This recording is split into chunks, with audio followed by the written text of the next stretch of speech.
사도 바울의 그 디모데를 향한 사랑과 관심, 또 우리가 아는 것처럼 디모데가 하나님 은혜 가운데 사역자로서 온전히 성장하길 바라는 그의 마음, 모든 것이 다 담겨져 있고, 또 한 가지는 디모데후서는 그 바울 사도의 유언과 같은 내용이 담겨져 있음을 우리가 보게 됩니다. 그 사도 바울이 행하는 이 모든 일들 가운데서 그 디모데가 많은 위치를, 중요한 위치를 차지했었고, 사역의 순간순간마다 동역자로서의 온전한 그 위치에 있었던 것을 우리가 발견하게 되는데, 오늘 디모데후서를 통해서 사도 바울은 자신이 디모데를 향한, 또 교회 공동체를 향한 그 마지막의 그 유언 같은 그런 내용들을 또 오늘 본문 가운데서도 발견할 수 있게 됩니다. 마지막 순간을 우리가 아는 것처럼 그 사도 바울의 죽음과 관련되어 있는 것이 그 로마의 유명한 폭군 왕 그 네로, 그 로마 시대의 초창기 왕들은 저희도 한번 말씀드렸던 것처럼 이 제정신을 가지고 통치했던 왕들이 별로 없습니다. 그렇게 하다 보니까 여러 가지 이제 그들의 과오를 우리가 아는 것처럼 네로도 자신의 실책을 덮기 위해서 또 믿는 사람들에게 또 덮어 씌우고, 또 로마의 화재가 난 것을 기독교인들이 일부러 부르질렀다, 이렇게 이제 이야기해서 믿는 사람들이 핍박을 당하기도 하고, 사도 바울도 중간에 이제 그 재판받는 과정 가운데서 좀 어려움을 경험하게 되는데, 이런 환난과 핍박의 배경적인 내용과 또 연관성을 갖고 있는 것을 발견하게 됩니다.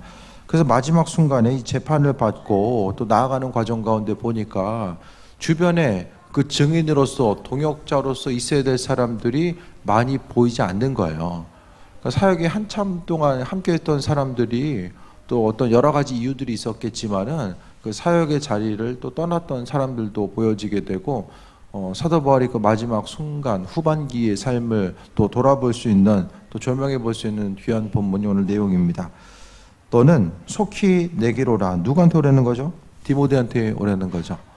그러니까 지금 어떻게 생각하면 사도 바울이 그 변론하고 또 누군가 증인으로서의 그런 역할을 해줘야 될 사람들이 없으니까 본문 가운데 뭐 정확하게 유추할 수는 없지만은 디모데가 또 그 역할을 해주기를 바라는 마음이 있었던 것으로 보여집니다. 그러면서 이제 서신 가운데 이야기합니다. 너는 내게 속히 오라라고 하면서 10절 보면은 왜 속히 올 수밖에 없는 이유인지를 또 이야기할 수밖에 없겠죠. 그 10절에 보니까 데마라는 사람이 있는데, 데마는 이 세상을 사랑하여 나를 버리고 데살로니가로 갔고라고 합니다. 데마는 빌레몬서 24절에 나오게 되는데, 이제 로마에서 동역하던 사람, 로마에서 함께 동역하고 함께 있었는데, 막상 이제 바울 사도가 갇히고 또 어려움 당하는 이 과정 가운데서 세상으로 갔다. 세상을 사랑했다라는 게 무슨 내용일까요? 세상을 사랑했다. 세상 사랑해서 열심히 세상 사람들 사랑하는 마음으로 전도하기 위해서 갔다는 내용은 아닌 것 같아요. 그냥 복음 전파하다 보니까 뭐든지 사실 환난과 어려움이 있을 때에 그것이 끝날 때가 언제다라고 있으면은 사람이 희망 가운데 있을 수 있게 되는데, 언제 끝날지를 모르는 거예요. 이 복음 전파의 사명을 감당하는 과정 가운데서도 마찬가지입니다. 환난과 고난의 시간, 이 고통의 시간이 계속해서 길어지다 보니까 로마에서 함께 있었던 사람들이 또 떠나가게 되고, 오늘 데마도 계속해서 주님의 옆에서 인도하심 받아 나아가는 삶을 살려고 하는데 그렇게 하지 못하다 보니까 이제 고난의 순간, 어려움의 순간 함께 하지 못하고 또 세상을 사랑해서 떠났다라고 오늘 데마를 표현하고 있습니다. 믿음 생활하다가 믿음 버리고 나가는 경우도 많이 있죠. 끝까지 주님 보시기에 합한 자로서 끝까지 주님 신뢰하고 신앙생활 지키는 것이 얼마나 어려운 일인가. 믿는 것도 어렵지만 또 믿음 지키고 주님 앞에 끝까지 나아가는 것 자체도 또 쉽지 않은 여정이라는 것을 우리가 또 발견하게 됩니다. 그래서 믿는 자로서 오늘 데마의 예를 통해서 바라보게 되면, 그러니까 믿는 사람으로서 하나님 바라보고 그분께서 허락하실 풍성한 은혜와 인도하심을 통해서 살아가야 되는데, 세상 일들이 눈에 보이다 보니까 또 세상적인 어떤 그 즐거움들이 눈에 보여지다 보니까 주님의 일을 버리고 또 떠난 것으로 보여지게 되고, 데살로니가 갔다라는 것은 아마 그 데마의 고향이 데살로니가였기 때문에 그쪽으로 떠나지 아니었을까라는 추측을 해보게 됩니다. 그리고 그레스게라는 사람은 갈라디아로. 그레스계는 이 교회 전승 가운데 이야기하면은 나중에 이제 자신의 이제 고향 쪽에 있는 곳에서 아마 감독을 했지 않을까, 어떤 교회 지도자로서의 역할을 하지 않았을까, 그렇게 이제 추측을 하게 되는데, 어쨌든 이 순간에는 바울과 함께하지 않았다라는 거. 그리고 디도 역시 또 디도서에 이제 뒤에 나오잖아요. 근데 디도도 달마디아로 갔다라고 이야기하는 것은 어떤 그 환경 가운데 어려움들, 그러니까 디도도 정확하게 동일 인물이 디도서에 나오는 인물인지는 정확히는 모르죠. 뭐 이름 같은 사람도 있을 수 있으니까. 하지만은 가능성으로 보게 되면 바울과 함께 있었던 동역자 이 디도를 말하는 것으로 보여지게 되고, 그도 어떤 사정인지는 모르지만은 달마디아로 갔다라고 합니다. 그러니까 사도 바울이 있었던 사람들이 한순간에 다 없어진 거예요. 뭐 얼마나 멀리서 동역해주고 사도 바울에게 필요한 것들을 공급해준 사람이 있었는지는 모르겠지만은 그 정말 중요한 순간에 없어졌고, 또 11절에 보면 누가만 나와 함께 있느니라, 누가는 한 사람만 있고 없는 거예요. 누가의 직업이 뭐죠? 네, 의사니까 아마 의사로서 사도 바울을 옆에서 돌봐주고 또 함께 했었던 그 일들은 누가만 감당했었던 것 같아요. 그리고 마가를 함께 데리고 오라. 마가가 사도행전에서 보게 되면은 사도행전 13장 13절에 보면은 전도 여행하다가 다시 돌아가잖아요. 그것 때문에 사도행전 15장 36절에 39절 보면은 바울이 바나바와 다툼이 생겨지는 이런 일들도 보여지게 됩니다. 근데 나중에 보면은 골로새서 4장 10절에 보면은 둘이서 이제 화해했던 그 모습. 그래서 오늘 본문에 나와 있는 이제 마가 역시 중요한 동역자로서 인정하고 함께 나갔던 이 모습 또한 보게 됩니다. 오늘 10절, 11절을 통해 보게 되면 하나님의 백성으로서 하나님의 사람으로서 함께 동역하는 사람, 그러니까 주의를 함께 한다는 것이 얼마나 중요한지를 보게 됩니다. 하나님의 일은 어떤 눈에 보이는 일을 함께 하는 것도 쉽지 않은데, 눈에 보이지 않는 이 영적인 세계를 바라보면서 함께 한다는 것 자체가 힘들고 어려울 수밖에 없죠. 그러니까 믿음의 동역자, 함께함을 통해서 동역하면서 주의를 감당하지 않으면은 주님께서 맡겨주신 사명을 감당하기가 얼마나 힘든가. 바울 사도도 혼자 했던 것이 아니에요. 그가 서신으로서 보낼 때마다 계속해서 기도해 달라고 이야기하잖아요.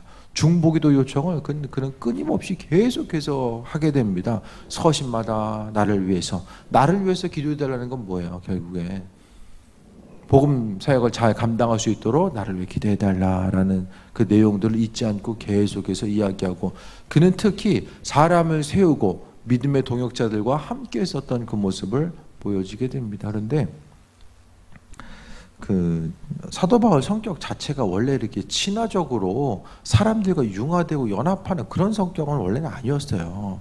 하지만은 그 복음 전파에서 하면 어떻게 생각하면은 그 유대주의 원칙주의적인 그런 삶의 모습을 가지고 있었을 텐데, 그리스도의 일꾼으로서 하나님 말씀, 주님이 하신 말씀을 그는 분명히 기억했을 것이고, 주님께서 하신 말씀에 대해서 생각했을 때에 그가 사람들과 동역하고 사람들과 어떤 관계성을 가지고 어떻게 나아가야 되는지를 그는 배우게 되었을 것입니다. 그래서 전도 여행의 초창기에는 아니 마가가 이제 그 움직이는 그 모습을 보니까 별로 마음에 안 드는 거야. 그래서 이제 그 돌아간다라고 했을 때에 어떤 다툼의 여지가, 원칙적인 부분에서 다툼의 여지가 있었던 것을 보여지게 되는데, 뒤로 가면서 사역을 감당하고 사람들과의 관계성을 돌아보고 함께함을 통해서 마음이 좀 유순해지지 않았을까.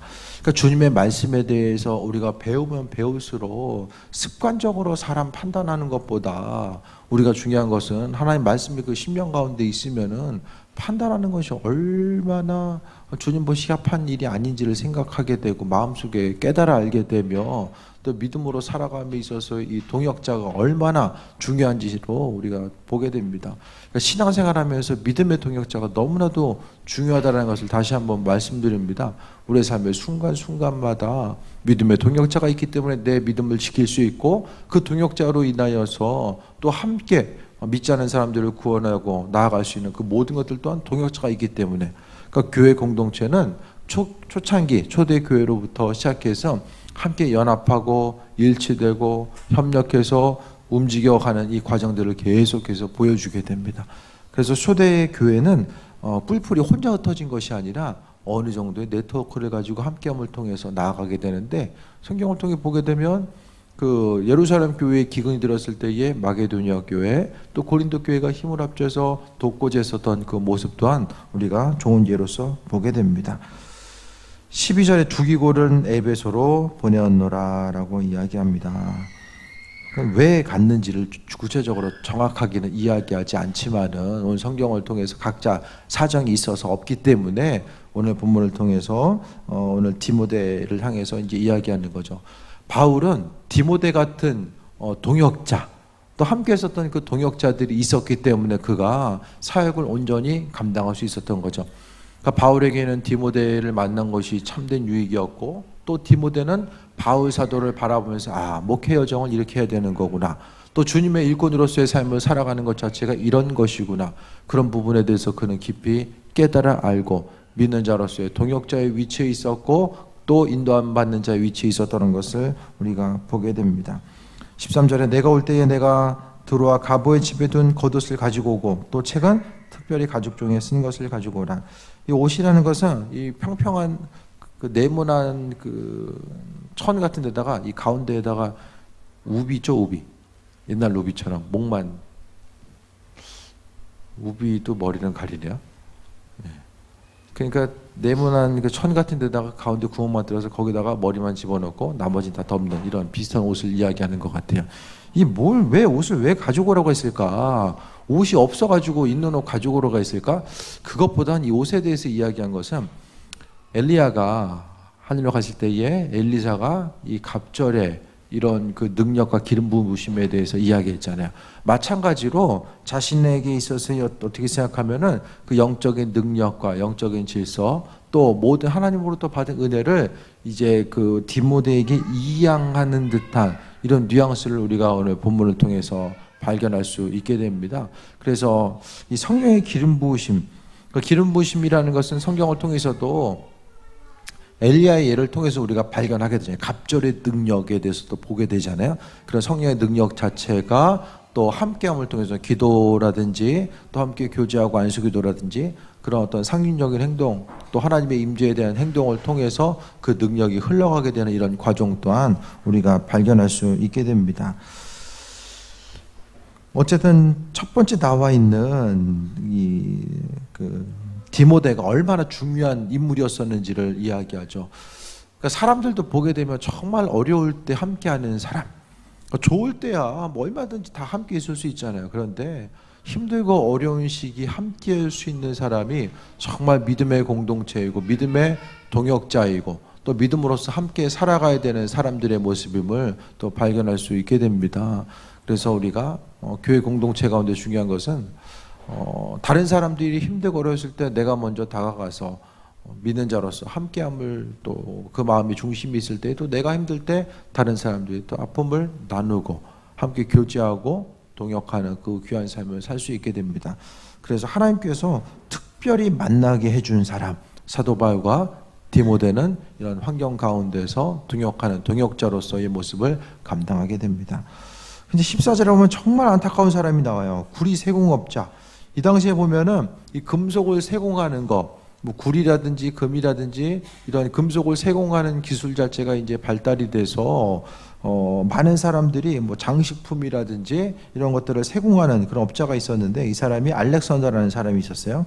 근데 그 사람이 내게 해를 많이 입혔으면 주께서 그 행한 대로 그의 갚으시리라라고 합니다.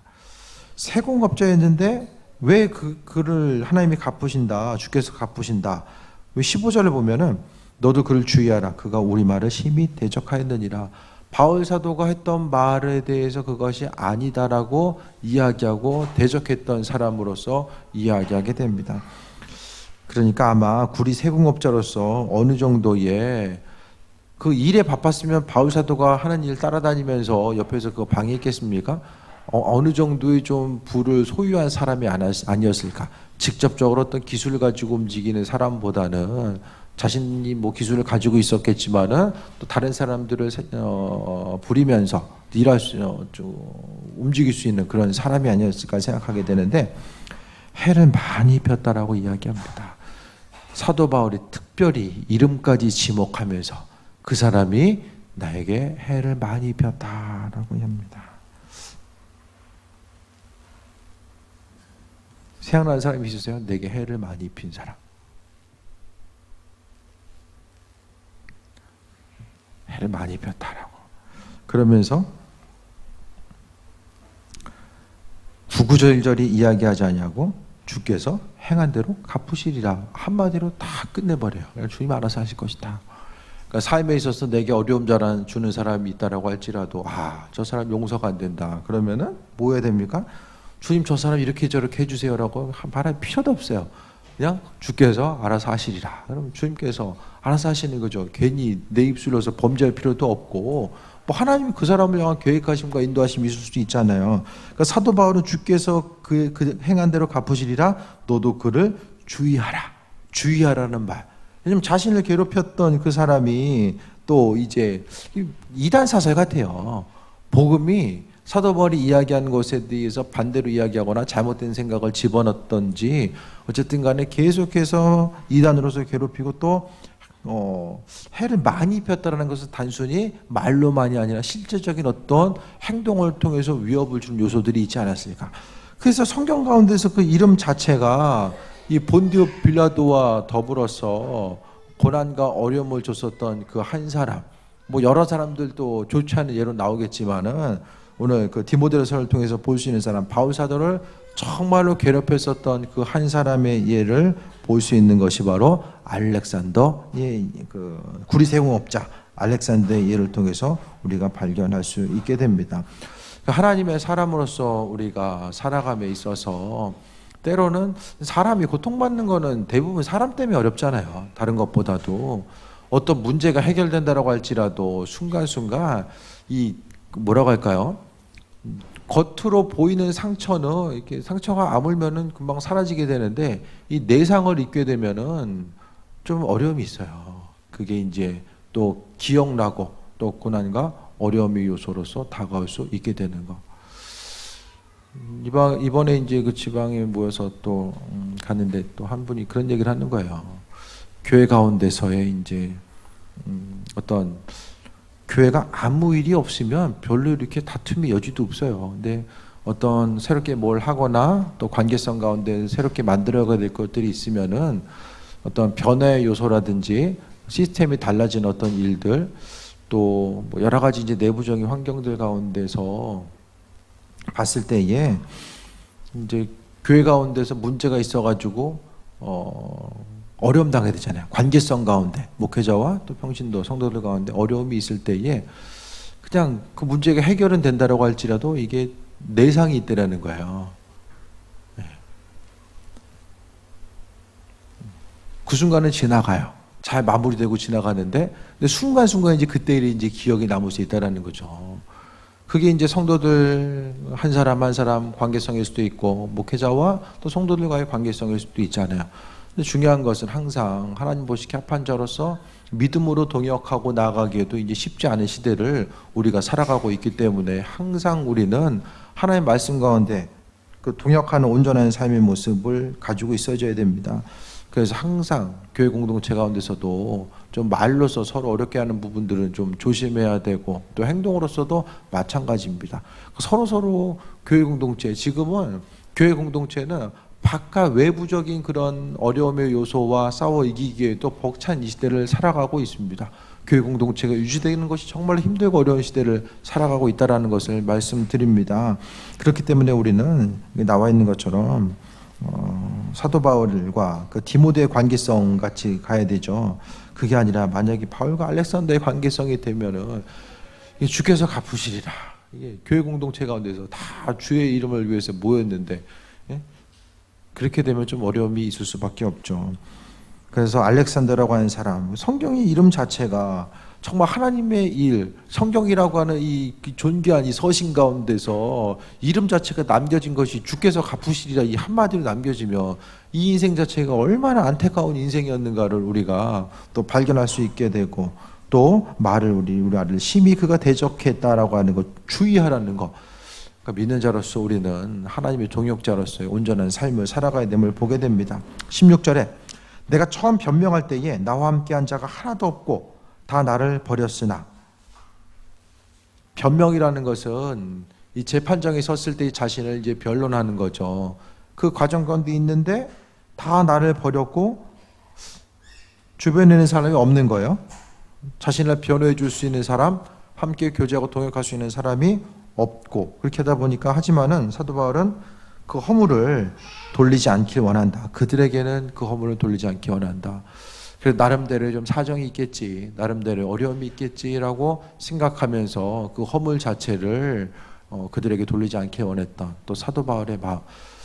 바울 사도도 예수님을 처음 믿고 난 그 순간부터 그가 믿음의 영역이 다 동일했던 것이 아니에요.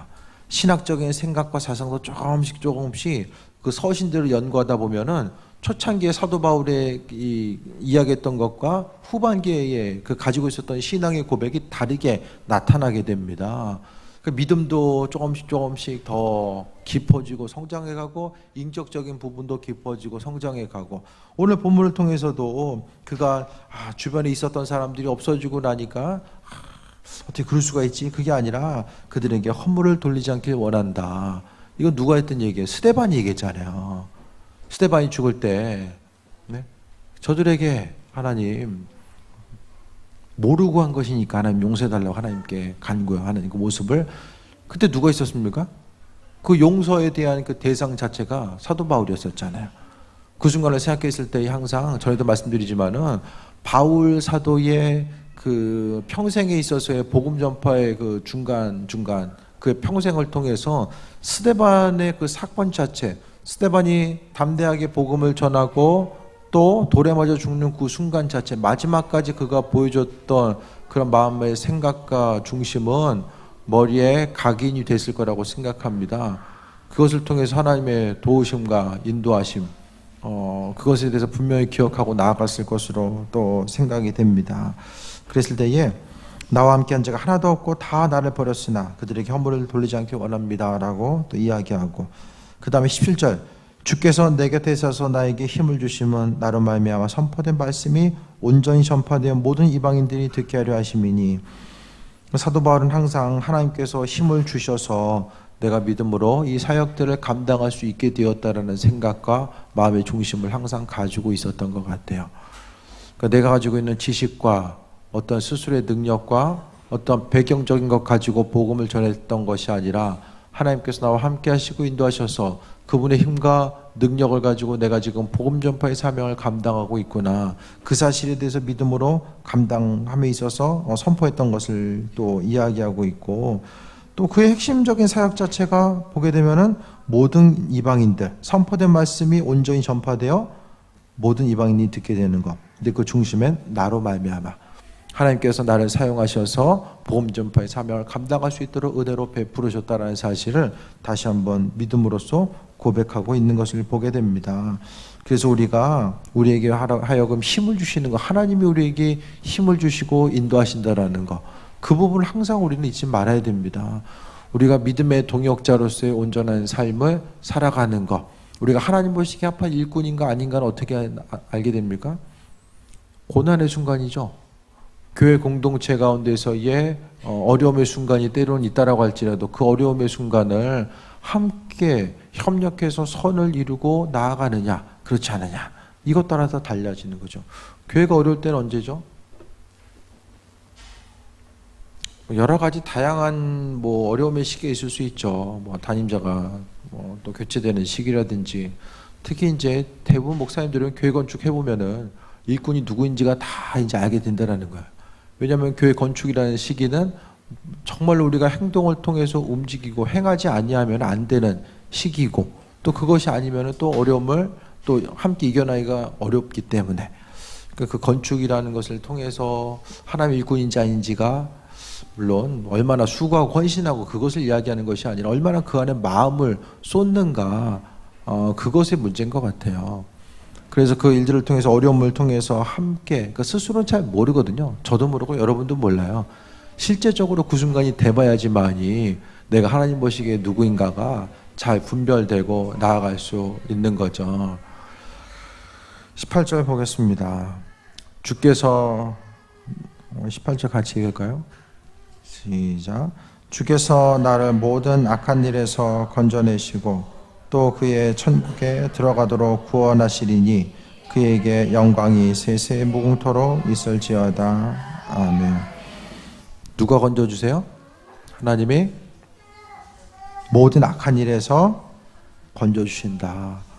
환난과 어려움 가운데서 하나님이 우리의 삶을 건져주신다는 사실을 분명히 말씀하고 있어요. 그러니까 어려움의 순간이 있을 때에 다른 누군가가 아니라 하나님 내 삶을 지키시고 인도하시고 건져내신다라는 거. 그러니까 다른 사람 뭐 의지하고 바라볼 것 없이 주님이 그 일들을 내 삶을 통해서 행하신다라는 것. 그리고 또 그의 천국에 들어가도록 구원하시리니 하나님께서 천국에 들어갈 수 있도록 구원하시고 인도하신다라는 사실을 분명하게 말씀하고 있습니다.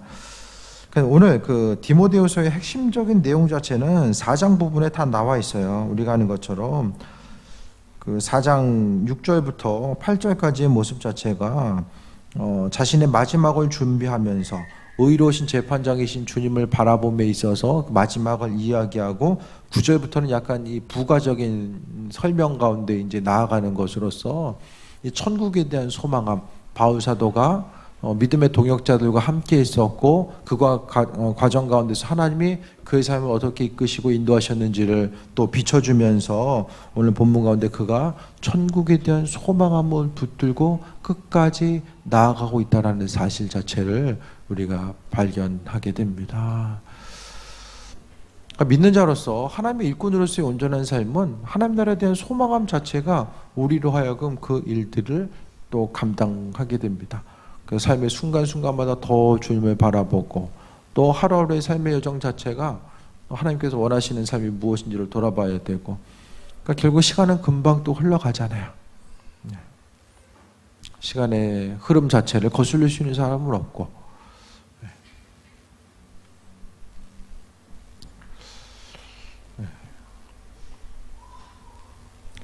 얼굴에 요즘에 못 보던 주름살들이 좀 생기다 보니까 다른 사람들 얼굴 좀 유심히 좀 보는 것 같아요.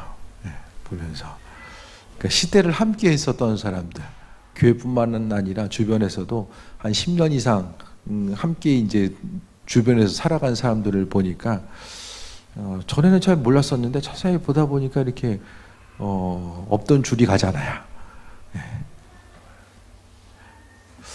그런 걸 보면서 이게 시간의 흐름이 뭐라고 얘기할까요? 시간 가는 게 보인다라는 거? 그냥 정신없이 사는 게 아니라 시간이 이렇게 가는구나. 그냥 하루하루 바쁘게 흘러가니까 그게 가는 게 아니라 그게 이제 조금씩 보이는 것 같아요. 그래서 주님 만나는 삶, 또 삶을 어떻게 살아가야 될까, 또 인생의 후반기, 또 주님 오심에 대한 소망함 자체를 어떻게 가져가야 될까, 그런 부분들에 대해서 조금 더 깊이 좀 마음에 와닿지 않나라는 생각을 해보게 됩니다. 바울 사도가 그 마지막 삶의 모습 자체가 대부분의 학자들은 70대를 이야기해요. 70에서 80 사이. 그 당시에 나이로 보면 상당히 장수한 거죠. 그 사도 바울은 사명이 있었기 때문에 그 당시에 평균 수명이 한 40대 정도 됩니다. 그 순간 이렇게 살아갈 수 있었던 것은 바로 사명이 있었기 때문에, 그러니까 사명 끝나는 순간까지 살다가 사도 바울은 이제 간 것이고, 그의 삶을 통해서 돌아봤을 때에 믿음의 동역자들이 있었기 때문에 바울 사도는 끝까지 믿음 지키고 끝까지, 그러니까 마지막의 삶이 참 멋있잖아요. 삶의 초반의 모습은 다 아름다운데 이 마지막 순간이 얼마나 아름다운가가 이게 중요한 거죠. 오늘 본문 가운데서도 보게 되면 같이 있다가 또 세상을 사랑해서 떠난 사람들이 있었고, 또 끝까지 사도 바울 곁에 있으려고 했었던 사람들이 있었고, 또 처음부터 끝까지 주께서 행한 대로 갚으시리라. 여러분, 행한 대로 갚으시길 바랍니다. 제가 이제 축복의 말씀을 그렇게 기도를 해요. 그럼 여러분 어떠십니까? 축복 기도를 맨날 그 행한 대로 갚으시기 바랍니다.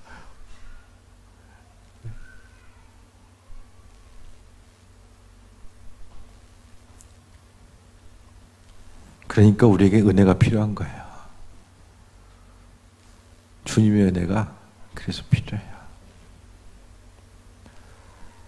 행한 대로 주님이 갚으시면 우리 어떻게 삽니까? 그러니까 주님의 은혜가 없으면 살아갈 수가 없는 거예요. 믿는 사람들에게, 믿지 않는 이들에게는 이렇게 행한 대로 갚을 수밖에 없죠. 은혜가 없기 때문에. 하지만 믿는 우리들에게 허락하신 하나님의 은혜, 그 은혜 때문에 살아가는 거죠. 요즘에 그 은혜라는 단어 생각했을 때 하나님께서 내가 어떤 것을 받을만 하기 때문에 주신 것이 아니라 경험하기 힘들고 받기 힘든 정말로 부족한 사람임에도 불구하고 하나님께서 우리에게 주시는 것들, 나를 살리시는 것들, 나를 세워주시는 그 모든 것들을 우리가 은혜라고 하잖아요.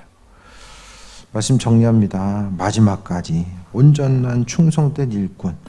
그 끝까지 생각했을 때 사도 바울의 그 인간적인 삶, 세상 가치관 가운데의 삶을 통해 보게 되면 정말로 바울은 가시밭길 같은 힘들고 고통스러운 삶을 살았을 거예요. 그런데 바울 사도는 자신이 복음 전파의 삶을 살아가면서 내가 고생했다, 고린도후서를 통해서도 고생했다는 얘기를 하지만 그것은 내가 정말로 고생했다라는 것을 어떤 누구에게 위로받기 위해서 고생했다라는 것을 이야기한 것이 아니라 자신의 사도성을 의심받았기 때문에 그 고생했던 것을 이야기할 수밖에 없었던 거죠. 그것을 죄하고 나서는 내가 옛날엔 좋았었는데 예수님 알고 나서 정말로 고통의 순간 연속이었다라고 이야기하면서 주님 원망하거나 불평한 내용들이 나오지 않아요. 그는 힘들었지만 항상 은혜에 대한 감사, 하나님께서 베풀으신 그 은혜가 무엇인지를 깨달아 알고 감사하면서 믿음으로 나아갔었고, 또 믿음의 동역자들을 알게 하시고, 또 마지막 삶을 마무리하면서 하나님께서 천국으로 나를 이끄실 것에 대한 소망감 가지고 살아가게 됨을 보게 됩니다. 내일 하루의 삶, 모레의 삶을 우리는 알 수 없지만 그래도 주님께서 우리를 이끄시고 인도하시고 마지막의 삶은 사명이 끝나면 주님 앞에 가는 거예요. 나이가 많든 적든 사명 감당하다가 아버지 앞에 가는 것이 참된 은혜이고 복일 수 있는 거죠. 그러니까 여러분은 우린 종말론적인 신앙 가져야 됩니다. 오늘 하루가 정말로 마지막인 것처럼 주님께서 부르시면은 내 사명이 여기까지구나. 그것에 대한 소망함과 기대함을 가지고 살아가야 되고, 그것이 되기 위해서는 날마다 주님과 믿음으로 교제하는 온전한 삶, 삶의 순간순간마다 그분을 잊지 않고 교제하는 온전한 삶이 선행되어야 됨에 대해서 말씀드립니다. 오늘 사도 바울 대표적인 극과 극에 있었던 두 사람, 사도 바울의 옆에 있었던 디모데가 있고, 또 사도 바울을 괴롭혔었던 구리세공업자 알렉산더라는 그런 이름, 이 성경에 나와 있는 이 분명하게 대비되는 이 두 이름, 주님께서 갚으신다라고 했었던 디모데를 향해서도 하나님 갚으실 것이고, 또 이 알렉산더를 향해서도 주님께서 갚으셨을 텐데, 우리의 삶의 전 가운데 하나님의 은혜가 있기 때문에 새해 먹고 달려갈 수 있음을 다시 한번 고백하시고, 하나님께서 한 교회 공동체로 또 불러주셨는데 바울과 디모데의 관계성이 바로 우리의 관계성이 아닐까라는 생각을 해보게 됩니다. 맡겨주신 사명 잘 믿음으로 감당하고 그것을 통해서 동일하게 하나님 나라 천국을 바라보고 승리하는 그 온전한 삶, 그것이 바로 주님께서 바라시는 귀한 삶임을 다시 한번 돌아보며 믿음으로써 주님 만나는 그 순간까지 끝까지 승리하는 귀한 삶 되시길 축원드립니다. 참 기도합니다. 주님 감사합니다. 삶의 순간순간이 아버지 것으로 체험받게 하시고, 주님께서 공급하신 힘과 능력, 바울 사도가 주님이 공급하신 힘과 능력으로 새해 먹고 천국에 대한 소망함을 가졌던 것처럼 그 동일한 마음 우리에게 허락하여 주옵소서.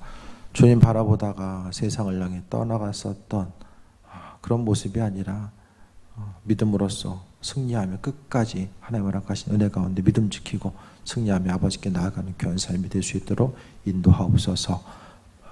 주님의 일꾼들에게 축복하시고 무한하신 사랑과 은혜로 베풀어 주옵소서. 예수님의 이름으로 기도했습니다. 아멘. 찬양하고 또 기도합니다. 542장 찬양하고 기도합니다. 사도 바울의 그 디모데를 향한 사랑과 관심, 또 우리가 아는 것처럼 디모데가 하나님 은혜 가운데 사역자로서 온전히 성장하길 바라는 그의 마음 모든 것이 다 담겨져 있고, 또 한 가지는 디모데후서는 그 바울 사도의 유언과 같은 내용이 담겨져 있음을 우리가 보게 됩니다. 그 사도 바울이 행하는 이 모든 일들 가운데서 그 디모데가 많은 위치를, 중요한 위치를 차지했었고, 사역의 순간순간마다 동역자로서의 온전한 그 위치에 있었던 것을 우리가 발견하게 되는데, 오늘 디모데후서를 통해서 사도 바울은 자신이 디모데를 향한, 또 교회 공동체를 향한 그 마지막의 그 유언 같은 그런 내용들을 또 오늘 본문 가운데서도 발견할 수 있게 됩니다. 마지막 순간을 우리가 아는 것처럼 그 사도 바울의 죽음과 관련되어 있는 것이 그 로마의 유명한 폭군 왕 그 네로, 그 로마 시대의 초창기 왕들은 저희도 한번 말씀드렸던 것처럼 이 제정신을 가지고 통치했던 왕들이 별로 없습니다. 그렇게 하다 보니까 여러 가지 이제 그들의 과오를 우리가 아는 것처럼 네로도 자신의 실책을 덮기 위해서 또 믿는 사람들에게 또 덮어 씌우고, 또 로마의 화재가 난 것을 기독교인들이 일부러 부르질렀다, 이렇게 이제 이야기해서 믿는 사람들이 핍박을 당하기도 하고, 사도 바울도 중간에 이제 그 재판받는 과정 가운데서 좀 어려움을 경험하게 되는데, 이런 환난과 핍박의 배경적인 내용과 또 연관성을 갖고 있는 것을 발견하게 됩니다. 그래서 마지막 순간에 이 재판을 받고 또 나아가는 과정 가운데 보니까 주변에 그 증인으로서 동역자로서 있어야 될 사람들이 많이 보이지 않는 거예요. 그러니까 사역에 한참 동안 함께했던 사람들이 또 어떤 여러 가지 이유들이 있었겠지만은 그 사역의 자리를 또 떠났던 사람들도 보여지게 되고, 사도 바울이 그 마지막 순간 후반기의 삶을 또 돌아볼 수 있는, 또 조명해 볼 수 있는 귀한 본문이 오늘 내용입니다. 너는 속히 내게로 오라. 누구한테 오라는 거죠? 디모데한테 오라는 거죠. 그러니까 지금 어떻게 생각하면 사도 바울이 그 변론하고 또 누군가 증인으로서의 그런 역할을 해줘야 될 사람들이 없으니까 본문 가운데 뭐 정확하게 유추할 수는 없지만은 디모데가 또 그 역할을 해주기를 바라는 마음이 있었던 것으로 보여집니다. 그러면서 이제 서신 가운데 이야기합니다. 너는 내게 속히 오라라고 하면서 10절 보면은 왜 속히 올 수밖에 없는 이유인지를 또 이야기할 수밖에 없겠죠. 그 10절에 보니까 데마라는 사람이 있는데, 데마는 이 세상을 사랑하여 나를 버리고 데살로니가로 갔고라고 합니다. 데마는 빌레몬서 24절에 나오게 되는데, 이제 로마에서 동역하던 사람, 로마에서 함께 동역하고 함께 있었는데, 막상 이제 바울 사도가 갇히고 또 어려움 당하는 이 과정 가운데서 세상으로 갔다. 세상을 사랑했다라는 게 무슨 내용일까요? 세상을 사랑했다. 세상 사랑해서 열심히 세상 사람들 사랑하는 마음으로 전도하기 위해서 갔다는 내용은 아닌 것 같아요. 그냥 복음 전파하다 보니까 뭐든지 사실 환난과 어려움이 있을 때에 그것이 끝날 때가 언제다라고 있으면은 사람이 희망 가운데 있을 수 있게 되는데, 언제 끝날지를 모르는 거예요. 이 복음 전파의 사명을 감당하는 과정 가운데서도 마찬가지입니다. 환난과 고난의 시간, 이 고통의 시간이 계속해서 길어지다 보니까 로마에서 함께 있었던 사람들이 또 떠나가게 되고, 오늘 데마도 계속해서 주님의 옆에서 인도하심 받아 나아가는 삶을 살려고 하는데 그렇게 하지 못하다 보니까 이제 고난의 순간, 어려움의 순간 함께 하지 못하고 또 세상을 사랑해서 떠났다라고 오늘 데마를 표현하고 있습니다. 믿음 생활하다가 믿음 버리고 나가는 경우도 많이 있죠. 끝까지 주님 보시기에 합한 자로서 끝까지 주님 신뢰하고 신앙생활 지키는 것이 얼마나 어려운 일인가. 믿는 것도 어렵지만 또 믿음 지키고 주님 앞에 끝까지 나아가는 것 자체도 또 쉽지 않은 여정이라는 것을 우리가 또 발견하게 됩니다. 그래서 믿는 자로서 오늘 데마의 예를 통해서 바라보게 되면, 그러니까 믿는 사람으로서 하나님 바라보고 그분께서 허락하실 풍성한 은혜와 인도하심을 통해서 살아가야 되는데, 세상 일들이 눈에 보이다 보니까 또 세상적인 어떤 그 즐거움들이 눈에 보여지다 보니까 주님의 일을 버리고 또 떠난 것으로 보여지게 되고, 데살로니가 갔다라는 것은 아마 그 데마의 고향이 데살로니가였기 때문에 그쪽으로 떠나지 아니었을까라는 추측을 해보게 됩니다. 그리고 그레스게라는 사람은 갈라디아로. 그레스게는 이 교회 전승 가운데 이야기하면은 나중에 이제 자신의 이제 고향 쪽에 있는 곳에서 아마 감독을 했지 않을까, 어떤 교회 지도자로서 역할을 하지 않았을까, 그렇게 이제 추측을 하게 되는데, 어쨌든 이 순간에는 바울과 함께하지 않았다라는 거. 그리고 디도 역시 또 디도서에 이제 뒤에 나오잖아요. 근데 디도도 달마디아로 갔다라고 이야기하는 것은 어떤 그 환경 가운데 어려움들, 그러니까 디도도 정확하게 동일 인물이 디도서에 나오는 인물인지는 정확히는 모르죠. 뭐 이름 같은 사람도 있을 수 있으니까. 하지만은 가능성으로 보게 되면 바울과 함께 있었던 동역자의 디도를 말하는 것으로 보여지게 되고, 그도 어떤 사정인지는 모르지만은 달마디아로 갔다라고 합니다. 그러니까 사도 바울이 있었던 사람들이 한순간에 다 없어진 거예요. 뭐 얼마나 멀리서 동역해주고 사도 바울에게 필요한 것들을 공급해준 사람이 있었는지는 모르겠지만은 그 정말 중요한 순간에 없어졌고, 또 11절에 보면 누가만 나와 함께 있느니라. 누가는 한 사람만 있고 없는 거예요. 누가의 직업이 뭐죠? 네. 의사니까 아마 의사로서 사도 바울을 옆에서 돌봐주고 또 함께 했었던 그 일들은 누가만 감당했었던 것 같아요. 그리고 마가를 함께 데리고 오라. 마가가 사도행전에서 보게 되면은 사도행전 13장 13절에 보면은 전도 여행하다가 다시 돌아가잖아요. 그것 때문에 사도행전 15장 36절에 39절 보면은 바울이 바나바와 다툼이 생겨지는 이런 일들도 보여지게 됩니다. 근데 나중에 보면은 골로새서 4장 10절에 보면은 둘이서 이제 화해했던 그 모습. 그래서 오늘 본문에 나와 있는 이제 마가 역시 중요한 동역자로서 인정하고 함께 나갔던 이 모습 또한 보게 됩니다. 오늘 10절, 11절을 통해 보게 되면 하나님의 백성으로서 하나님의 사람으로서 함께 동역하는 사람, 그러니까 주의를 함께 한다는 것이 얼마나 중요한지를 보게 됩니다. 하나님의 일은 어떤 눈에 보이는 일을 함께 하는 것도 쉽지 않은데 눈에 보이지 않는 이 영적인 세계를 바라보면서 함께 한다는 것 자체가 힘들고 어려울 수밖에 없죠. 그러니까 믿음의 동역자, 함께함을 통해서 동역하면서 주의를 감당하지 않으면은 주님께서 맡겨주신 사명을 감당하기가 얼마나 힘든가. 바울 사도도 혼자 했던 것이 아니에요. 그가 서신으로서 보낼 때마다 계속해서 기도해 달라고 이야기하잖아요. 중보기도 요청을 그는 끊임없이 계속해서 하게 됩니다. 서신마다 나를 위해서 기도해 달라는 건 뭐예요? 결국에 복음 사역을 잘 감당할 수 있도록 나를 위해 기도해 달라라는 그 내용들을 잊지 않고 계속해서 이야기하고, 그는 특히 사람을 세우고 믿음의 동역자들과 함께 했었던 그 모습을 보여지게 됩니다. 그런데 그 사도 바울 성격 자체가 원래 이렇게 친화적으로 사람들과 융화되고 연합하는 그런 성격은 원래는 아니었어요.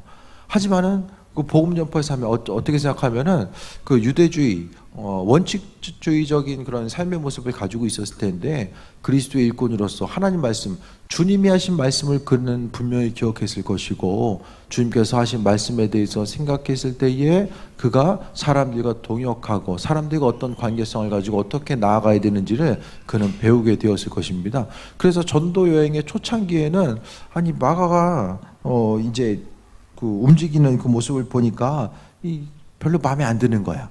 그래서 이제 그 돌아간다라고 했을 때에 어떤 다툼의 여지가, 원칙적인 부분에서 다툼의 여지가 있었던 것을 보여지게 되는데, 뒤로 가면서 사역을 감당하고 사람들과의 관계성을 돌아보고 함께함을 통해서 마음이 좀 유순해지지 않았을까. 그러니까 주님의 말씀에 대해서 우리가 배우면 배울수록 습관적으로 사람 판단하는 것보다 우리가 중요한 것은 하나님 말씀이 그 심령 가운데 있으면은 판단하는 것이 얼마나 주님 보시기에 합한 일이 아닌지를 생각하게 되고 마음속에 깨달아 알게 되며 또 믿음으로 살아감에 있어서 이 동역자가 얼마나 중요한지로 우리가 보게 됩니다. 그러니까 신앙생활하면서 믿음의 동역자가 너무나도 중요하다는 것을 다시 한번 말씀드립니다. 우리의 삶의 순간순간마다 믿음의 동역자가 있기 때문에 내 믿음을 지킬 수 있고, 그 동역자로 인하여서 또 함께 믿지 않은 사람들을 구원하고 나아갈 수 있는 그 모든 것들 또한 동역자가 있기 때문에, 그러니까 교회 공동체는 초창기 초대 교회로부터 시작해서 함께 연합하고 일치되고 협력해서 움직여가는 이 과정들을 계속해서 보여주게 됩니다. 그래서 초대 교회는 뿔풀이 혼자 흩어진 것이 아니라 어느 정도의 네트워크를 가지고 함께함을 통해서 나아가게 되는데, 성경을 통해 보게 되면 그 예루살렘 교회에 기근이 들었을 때에 마게도니아 교회, 또 고린도 교회가 힘을 합쳐서 돕고자 했었던 그 모습 또한 우리가 좋은 예로서 보게 됩니다. 12절에 두기고른 에베소로 보내었노라 라고 이야기합니다. 왜 갔는지를 구체적으로 정확하게는 이야기하지 않지만은 오늘 성경을 통해서 각자 사정이 있어서 없기 때문에 오늘 본문을 통해서 오늘 디모데를 향해서 이제 이야기하는 거죠. 바울은 디모데 같은 동역자, 또 함께 했었던 그 동역자들이 있었기 때문에 그가 사역을 온전히 감당할 수 있었던 거죠. 그러니까 바울에게는 디모데를 만난 것이 참된 유익이었고, 또 디모데는 바울 사도를 바라보면서 목회 여정은 이렇게 해야 되는 거구나, 또 주님의 일꾼으로서의 삶을 살아가는 것 자체가 이런 것이구나, 그런 부분에 대해서 그는 깊이 깨달아 알고 믿는 자로서의 동역자의 위치에 있었고 또 인도함 받는 자의 위치에 있었다는 것을 우리가 보게 됩니다. 13절에 내가 올 때에 내가 들어와 가보의 집에 둔 겉옷을 가지고 오고 또 책은 특별히 가죽 종이에 쓴 것을 가지고 오라. 이 옷이라는 것은 이 평평한 그 네모난 그 천 같은 데다가 이 가운데에다가 우비 있죠, 우비. 옛날 우비처럼 목만, 우비도 머리는 가리네요. 그러니까 네모난 그 천 같은 데다가 가운데 구멍만 뚫어서 거기다가 머리만 집어넣고 나머지는 다 덮는 이런 비슷한 옷을 이야기하는 것 같아요. 왜 옷을 왜 가지고 오라고 했을까? 옷이 없어가지고 있는 옷 가지고 오라고 했을까? 그것보다는 이 옷에 대해서 이야기한 것은 엘리야가 하늘로 갔을 때에 엘리사가 이 갑절의 이런 그 능력과 기름 부으심에 대해서 이야기했잖아요. 마찬가지로 자신에게 있어서 어떻게 생각하면은 그 영적인 능력과 영적인 질서 또 모든 하나님으로부터 받은 은혜를 이제 그 디모데에게 이양하는 듯한 이런 뉘앙스를 우리가 오늘 본문을 통해서 발견할 수 있게 됩니다. 그래서 이 성령의 기름 부으심, 그 기름 부으심이라는 것은 성경을 통해서도 엘리야의 예를 통해서 우리가 발견하게 되잖아요. 갑절의 능력에 대해서도 보게 되잖아요. 그런 성령의 능력 자체가 또 함께함을 통해서 기도라든지 또 함께 교제하고 안수기도라든지 그런 어떤 상징적인 행동 또 하나님의 임재에 대한 행동을 통해서 그 능력이 흘러가게 되는 이런 과정 또한 우리가 발견할 수 있게 됩니다. 어쨌든 첫 번째 나와 있는 디모데가 얼마나 중요한 인물이었었는지를 이야기하죠. 그러니까 사람들도 보게 되면 정말 어려울 때 함께하는 사람, 좋을 때야 뭐 얼마든지 다 함께 있을 수 있잖아요. 그런데 힘들고 어려운 시기 함께할 수 있는 사람이 정말 믿음의 공동체이고 믿음의 동역자이고 또 믿음으로써 함께 살아가야 되는 사람들의 모습임을 또 발견할 수 있게 됩니다. 그래서 우리가 교회 공동체 가운데 중요한 것은 다른 사람들이 힘들고 어려웠을 때 내가 먼저 다가가서 믿는 자로서 함께함을 또 그 마음이 중심이 있을 때 또 내가 힘들 때 다른 사람들이 또 아픔을 나누고 함께 교제하고 동역하는 그 귀한 삶을 살 수 있게 됩니다.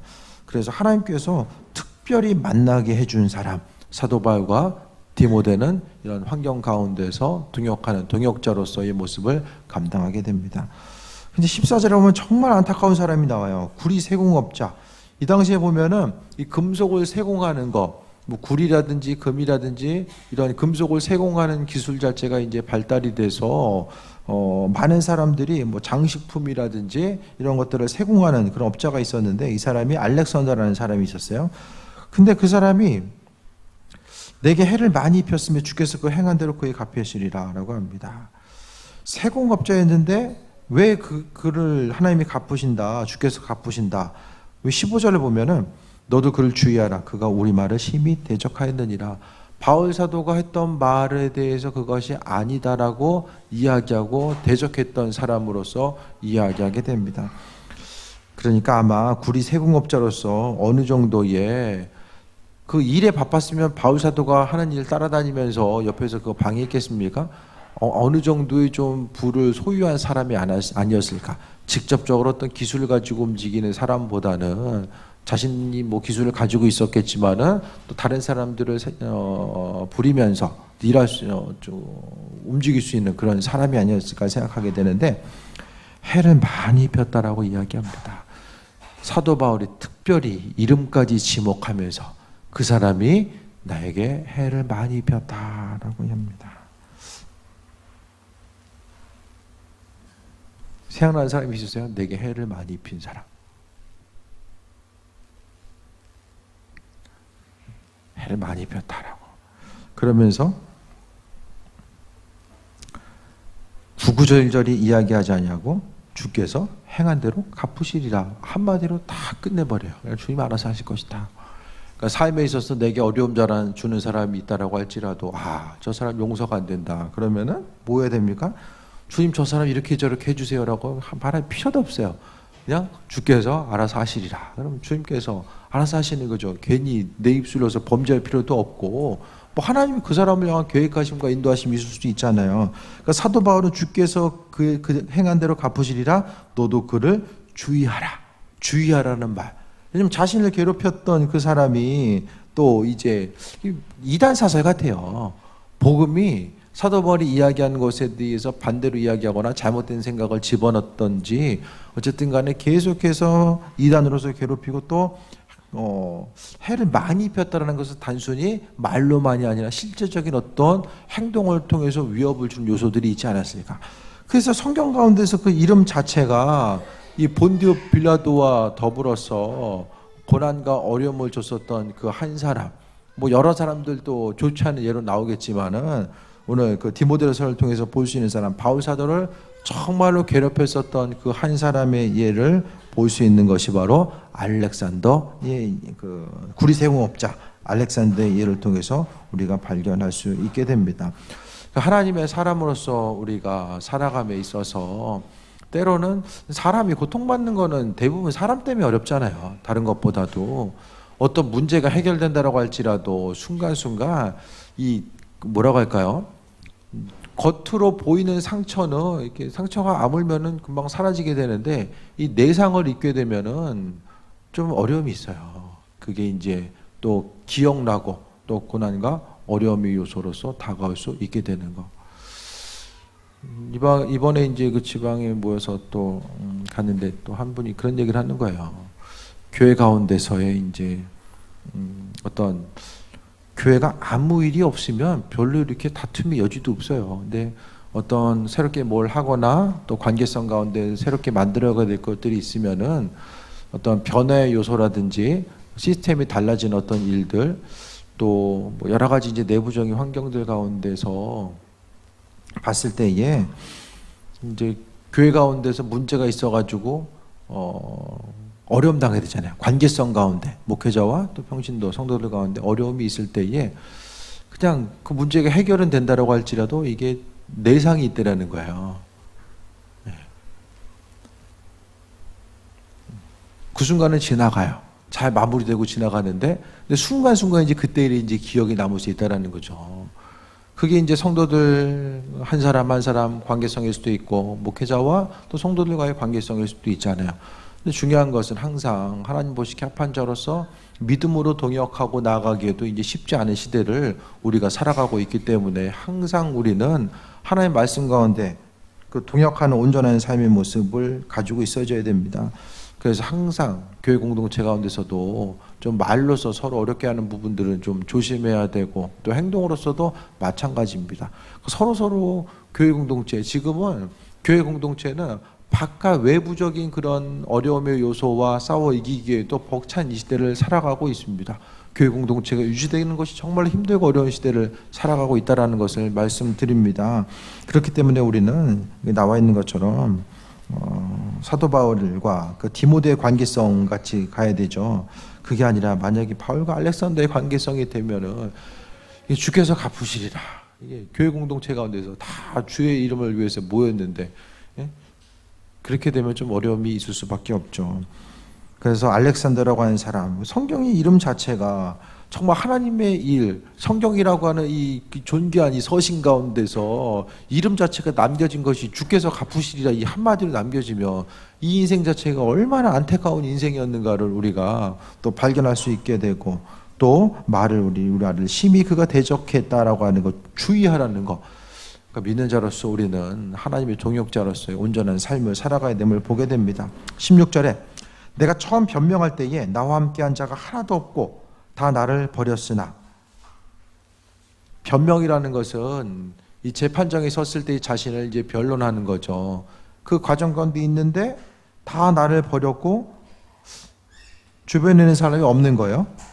자신을 변호해 줄 수 있는 사람, 함께 교제하고 동역할 수 있는 사람이 없고, 그렇게 하다 보니까 하지만은 사도 바울은 그 허물을 돌리지 않길 원한다. 그들에게는 그 허물을 돌리지 않길 원한다. 그래서 나름대로 좀 사정이 있겠지, 나름대로 어려움이 있겠지라고 생각하면서 그 허물 자체를 그들에게 돌리지 않게 원했던 또 사도 바울의 마음. 바울 사도도 예수님을 처음 믿고 난 그 순간부터 그가 믿음의 영역이 다 동일했던 것이 아니에요. 신학적인 생각과 사상도 조금씩 그 서신들을 연구하다 보면은 초창기에 사도 바울의 이야기했던 것과 후반기에 그 가지고 있었던 신앙의 고백이 다르게 나타나게 됩니다. 그 믿음도 조금씩 더 깊어지고 성장해가고 인격적인 부분도 깊어지고 성장해가고 오늘 본문을 통해서도 그가 주변에 있었던 사람들이 없어지고 나니까 어떻게 그럴 수가 있지? 그게 아니라 그들에게 허물을 돌리지 않길 원한다. 이건 누가 했던 얘기예요? 스데반이 얘기했잖아요. 스데반이 죽을 때 네? 저들에게 하나님 모르고 한 것이니까 하나님 용서해달라고 하나님께 간구하는 그 모습을 그때 누가 있었습니까? 그 용서에 대한 그 대상 자체가 사도 바울이었었잖아요. 그 순간을 생각했을 때 항상 전에도 말씀드리지만은 바울 사도의 그 평생에 있어서의 복음 전파의 그 중간 그 평생을 통해서 스데반의 그 사건 자체, 스데반이 담대하게 복음을 전하고 또 돌에 맞아 죽는 그 순간 자체, 마지막까지 그가 보여줬던 그런 마음의 생각과 중심은 머리에 각인이 됐을 거라고 생각합니다. 그것을 통해서 하나님의 도우심과 인도하심, 그것에 대해서 분명히 기억하고 나아갔을 것으로 또 생각이 됩니다. 그랬을 때에 나와 함께한 자가 하나도 없고 다 나를 버렸으나 그들에게 허물을 돌리지 않길 원합니다 라고 또 이야기하고, 그 다음에 17절 주께서 내 곁에 있어서 나에게 힘을 주심은 나로 말미암아 선포된 말씀이 온전히 전파되어 모든 이방인들이 듣게 하려 하심이니, 사도 바울은 항상 하나님께서 힘을 주셔서 내가 믿음으로 이 사역들을 감당할 수 있게 되었다라는 생각과 마음의 중심을 항상 가지고 있었던 것 같아요. 그러니까 내가 가지고 있는 지식과 어떤 스스로의 능력과 어떤 배경적인 것 가지고 복음을 전했던 것이 아니라 하나님께서 나와 함께 하시고 인도하셔서 그분의 힘과 능력을 가지고 내가 지금 복음 전파의 사명을 감당하고 있구나, 그 사실에 대해서 믿음으로 감당함에 있어서 선포했던 것을 또 이야기하고 있고, 또 그의 핵심적인 사역 자체가 보게 되면은 모든 이방인들, 선포된 말씀이 온전히 전파되어 모든 이방인이 듣게 되는 것. 근데 그 중심엔 나로 말미암아 하나님께서 나를 사용하셔서 복음 전파의 사명을 감당할 수 있도록 은혜로 베풀으셨다라는 사실을 다시 한번 믿음으로써 고백하고 있는 것을 보게 됩니다. 그래서 우리가 우리에게 하여금 힘을 주시는 것, 하나님이 우리에게 힘을 주시고 인도하신다라는 것, 그 부분을 항상 우리는 잊지 말아야 됩니다.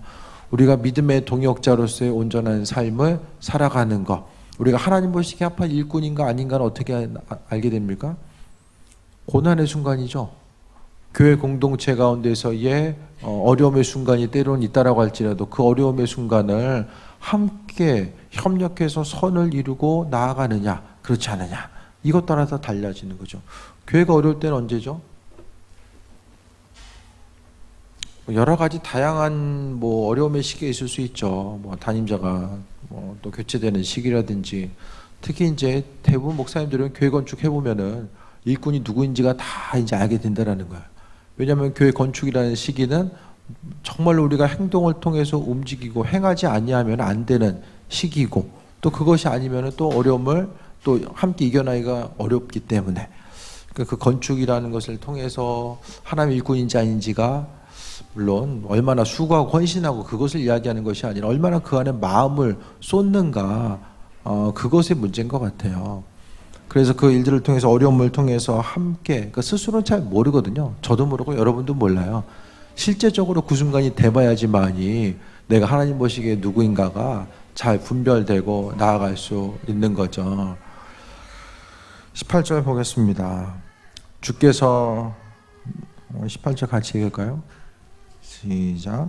주께서 나를 모든 악한 일에서 건져내시고 또 그의 천국에 들어가도록 구원하시리니 그에게 영광이 세세 무궁토록 있을지어다. 아멘. 누가 건져주세요? 하나님이 모든 악한 일에서 건져주신다. 환난과 어려움 가운데서 하나님이 우리의 삶을 건져주신다는 사실을 분명히 말씀하고 있어요. 그러니까 어려움의 순간이 있을 때에 다른 누군가가 아니라 하나님 내 삶을 지키시고 인도하시고 건져내신다는 거, 그러니까 다른 사람 의지하고 바라볼 것 없이 주님이 그 일들을 내 삶을 통해서 행하신다라는 거, 그리고 또 그의 천국에 들어가도록 구원하시리니 하나님께서 천국에 들어갈 수 있도록 구원하시고 인도하신다라는 사실을 분명하게 말씀하고 있습니다. 오늘 그 디모데후서의 핵심적인 내용 자체는 4장 부분에 다 나와 있어요. 우리가 아는 것처럼 그 4장 6절부터 8절까지의 모습 자체가 자신의 마지막을 준비하면서 의로우신 재판장이신 주님을 바라봄에 있어서 마지막을 이야기하고 9절부터는 약간 이 부가적인 설명 가운데 이제 나아가는 것으로서 이 천국에 대한 소망함, 바울 사도가 믿음의 동역자들과 함께 있었고 그와 과정 가운데서 하나님이 그의 삶을 어떻게 이끄시고 인도하셨는지를 또 비춰주면서 오늘 본문 가운데 그가 천국에 대한 소망함을 붙들고 끝까지 나아가고 있다라는 사실 자체를 우리가 발견하게 됩니다. 믿는 자로서 하나님의 일꾼으로서의 온전한 삶은 하나님 나라에 대한 소망함 자체가 우리로 하여금 그 일들을 또 감당하게 됩니다. 그 삶의 순간순간마다 더 주님을 바라보고 또 하루하루의 삶의 여정 자체가 하나님께서 원하시는 삶이 무엇인지를 돌아봐야 되고, 그러니까 결국 시간은 금방 또 흘러가잖아요. 시간의 흐름 자체를 거슬릴 수 있는 사람은 없고,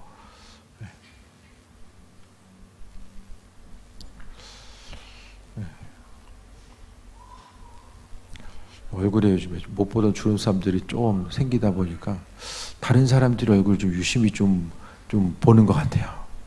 보면서. 그러니까 시대를 함께 했었던 사람들, 교회뿐만은 아니라 주변에서도 한 10년 이상 함께 이제 주변에서 살아간 사람들을 보니까 전에는 잘 몰랐었는데 자세히 보다 보니까 이렇게 없던 줄이 가잖아요.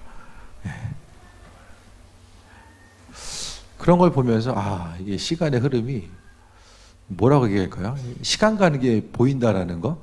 그냥 정신없이 사는 게 아니라 시간이 이렇게 가는구나.